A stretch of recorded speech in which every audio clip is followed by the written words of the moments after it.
Hi, everyone, and welcome to episode 178.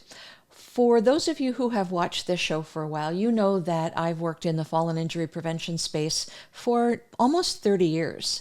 And so, as we have just experienced our first big snowfall, slips and falls on wintry surfaces are something that I need to bring forward again and make sure you're paying attention to it, because it's going to happen. We're just at the beginning of winter, and you need to take steps to protect yourself. Kind of doesn't even matter what age you are. You know, if you don't have the right tread on your boots when you're outside, or those lovely fuzzy slippers that you've loved forever inside, you're at risk for slipping and falling. Slips and falls on ice in Canada result in something like 67,000 visits to the ER every year. And the injuries range from bruising all the way through to death, because that can happen. If you fall backward and whack your head, it can happen. In between there are broken bones, hip fractures, of course, chief among them. It's a really big deal, and we need to pay attention to it. Marketplace, which is a production of the Canadian Broadcasting Corporation, just recently did a program on 6 different boot brands. And they were tested at the Kite Lab at the Toronto Rehab Institute. It was a really interesting program. Of course, we did an article about it on theoldish.com. You can go to that article, and at the bottom embedded is the YouTube video of the Marketplace segment, and you can watch that there. It's about 19 minutes long. Really worthwhile video to spend a little bit of time watching and wrapping your head around the conditions that can result in slips and falls and really how to prevent it. The EMS commander that was interviewed for that segment called slips on ice preventable injuries. Kind of have to agree with him. I have to tell you, I kind of agree with him. You know, there are things that can be done to mitigate the potential, and we need to do more to protect ourselves. We'll get into some data about that in a little bit. Interestingly, one of the boots that was tested, the UGG boots, market themselves as the boot for the harshest winter weather, but they don't recommend wearing them to walk on ice. The harshest winter weather, but don't walk on them on ice. Really? You know, you need to make very sure of the marketing claims that are being made. Protect yourself that way as well. There was a winner in the boot category. Yeah, there was. And it is a boot made by Wind River. The boot is called the Wind River Backwoods Waterproof Hyperdry 3 hiking boot. Big name. I believe it's made by Marks, which is owned by Canadian Tire, so you should be able to find that boot.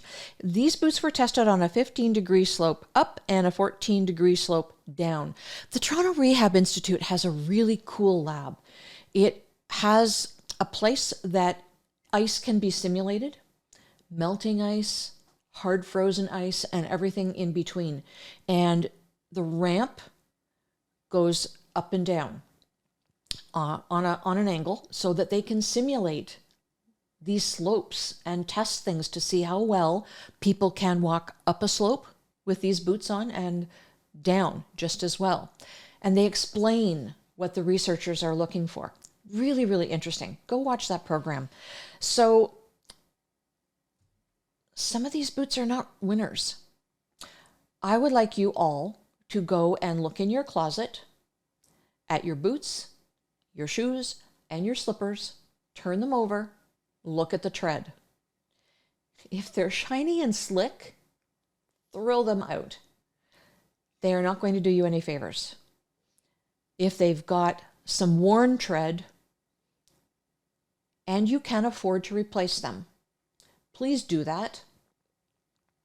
whether it's your shoes or your boots, because I know depending on the weather and depending on how the sidewalks and roads are shoveled, it can be just as easy to slip on a warm pair of shoes to go to the mailbox or to wherever.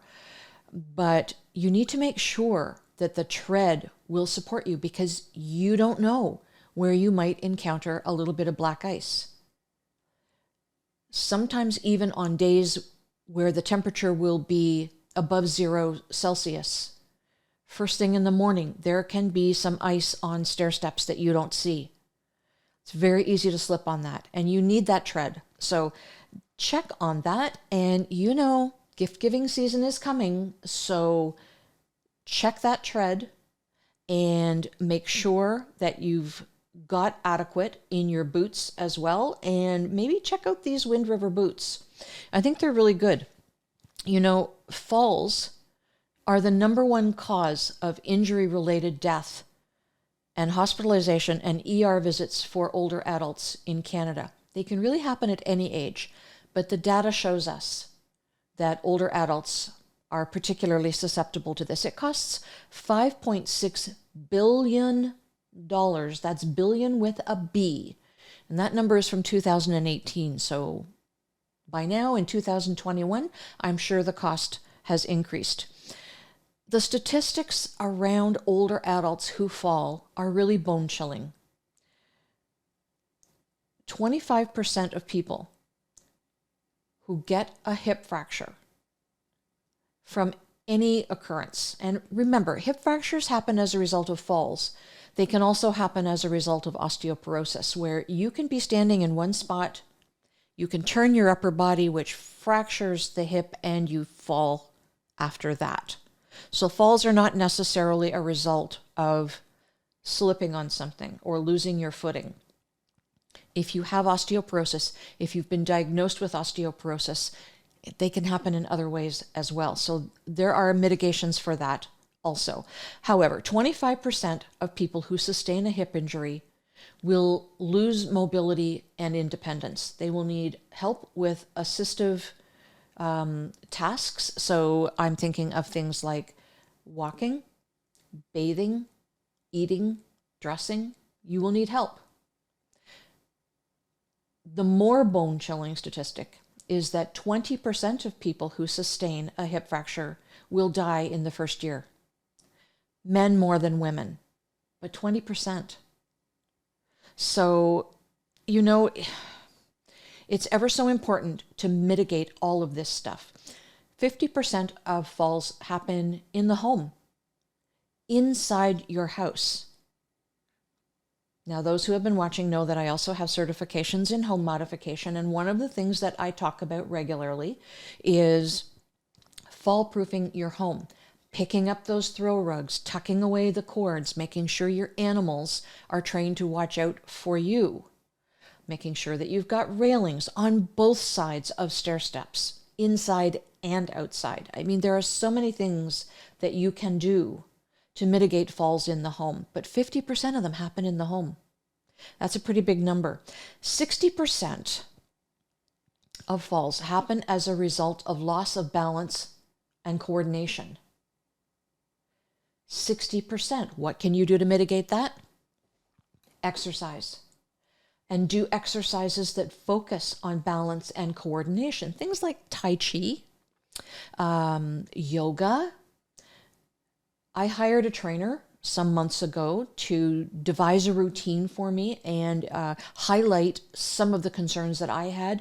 One of them was balance, because I am getting older. Balance is going to come into play. So I have exercises in my routine that focus on balance. You need to make sure that if you cannot mitigate balance quickly enough, that you have some kind of a mobility device. Do not be too proud to get a cane if that's what you need. Don't. And walking outdoors, those Nordic walking poles are the bomb. They can really help you. So many people have them now, and they don't make you look abnormal. They make you look like somebody who's serious about their exercise. So, you do need to exercise. You do need to get outside and get fresh air. On bad days, exercise in your house. Scads and scads of YouTube videos. So many of them for whatever you want. And if you are somebody who has difficulty getting out of a chair, there's chair yoga. If you are somebody that needs to hang on to something, there are exercises for that. If you are somebody who can walk around your house, figure out a little route and do that. There is no excuse for not exercising and moving your body every day. What happens if you don't move? Things start to atrophy. Use it or lose it is a very real thing. So you need to keep moving everything and keeping everything healthy. So when you can get outdoors, do get outdoors. If you can't, figure it out for indoors. A while ago, I got a VR headset, Oculus it's called. And there are exercises for that too. So if you want to have some fun, I kind of think that VR might be a really big thing for seniors who age at home. Kind of think it might be. They're working on other aspects right now, but it's really fun. And there are ways to meet with other people and socially engage through virtual reality. Keep your eye on that. Anyway, 95% of falls do cause hip fracture. So you want to make sure that you're doing absolutely everything you can to mitigate that. Hip protectors, Okay, so first of all, I'm going to declare a conflict of interest here. I have a division called Brown Healthcare, and we have a Canadian distributorship for the #1 brand of hip protectors in the world. So I'm a little bit focused on hip protectors as a mitigation strategy. They actually work. They don't work if you leave them sitting in a drawer. And no, they do not make you look like a great big hockey player. They don't. They tend to be used more by people in long-term and nursing home care because they've got a bit of a captive audience. But you know how people can find themselves in long-term care? Because they fall. Because they fall and they break a hip and they can't recover and they lose mobility and independence, so they wind up in long-term care. Put the hip protectors on first. And yes, you should wear them 24/7, not just when you go outside. Remember, I just said 50% of falls happen in the home. So you want to make sure you're mitigating all of that. And don't just go buy any hip protector. Read the studies. Read the independent studies. Don't take my word for it that the kind that I sell are the best. I know that because in an independent study, they were ranked that high. I couldn't beg, borrow, or steal my way into that study, but that's the result. So I'm very happy about that, but you need to be happy about that. You need to get a grip. Now, let me tell you something I did. Hip protectors are something that are very difficult to get community-based adults to wear because they feel that they look different. I was once invited to give a talk to a group of women. I think there were a couple hundred. There was a woman in the room that I had known for some time, and I asked her if she would wear a hip protector if I got it for her. I got the right size in the whole 9 yards. She did. She's a very tall, thin woman, and I got her a style that is designed for people who are continent and community dwelling, able to dress themselves. It's on our website, brownhealthcare.com. You can go and find it there. But regardless, that's the one I got for her. She wore a pair of black pants with a blouse that was tucked in and a cardigan that she left unbuttoned. When my talk was just about done, I said to them, there is somebody in this room who is wearing a hip protector right now. Everybody stand up and look around and see if you can tell who it is. Nobody was able to identify Louise. Nobody. And when I pointed her out, there was lots of oohing and awing because nobody could tell. And they didn't believe it. I was wearing hip protectors. They didn't believe that. So that just goes to show you that perception is not reality. What you think it's going to be is not, in fact, what it is. But if you don't want to look different, then don't wind up in a wheelchair or in long-term care. What are you willing to do about it? So that's a really good thing. I already mentioned the walking poles. If you already have a mobility device, such as a cane or a walker, look into ice picks. Look into the kinds of things that you can put on the feet or the base that will help you in the wintertime with your stability. That's really important. And exercise, we've talked about. Very, very important. So couple of tasks for you. Go look in your closet, pull out all those slippers and shoes and boots, turn them over and look at the tread. Get rid of the ones that don't serve you and replace them or put them on your holiday gift list. Second thing, go to theoldish.com and find the article about the tread and watch that Marketplace episode. I think you'll come away from it thinking, makes a lot of sense, because I certainly did. You really need to look after that, and only you can do that.